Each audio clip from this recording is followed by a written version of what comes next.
Hey guys! வெறும் ரூ. 50 இருந்தா போதும். கடையில செய்ற மாரி கொத்து பரோட்டா வீட்லயே செய்யலாம். 100, 200 கொடுத்து கடையில வாங்குறதுக்கு பதிலா, இந்த மாரி வீட்ல செஞ்சு சாப்பிட்டு பாருங்க. செம்ம டேஸ்ட்டா இருக்கும். அப்ப எப்படி செய்றதுன்னு பார்க்கலாமா? ஒரு தோசை தவால கொஞ்சமா எண்ணெய் ஊத்தி, 1 ஸ்பூன் கடுகு, கொஞ்சம் கருவேப்பில, அப்புறம் வெட்டி வச்சிருக்க ஒரு வெங்காயத்த போட்டு நல்லா வதக்கிக்கோங்க.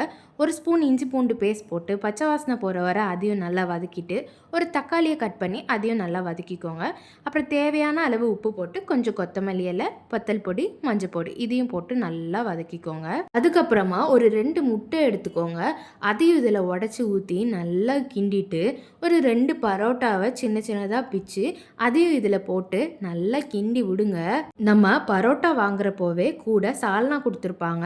அதையும் இதில் ஊற்றி ஒரு ஷார்ப்பான விளிம்புள்ள டம்ளர் இல்லைன்னா தோசை கரண்டி ஏதாவது ஒன்றை வச்சு நல்லா கொத்தி எடுத்திங்கன்னா கடையில் கொடுக்குற மாதிரியே கொத்து பரோட்டா வீட்டில் 10 நிமிஷத்தில் செஞ்சிடலாம்.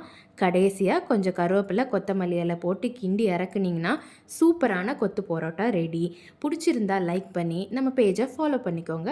பாய்.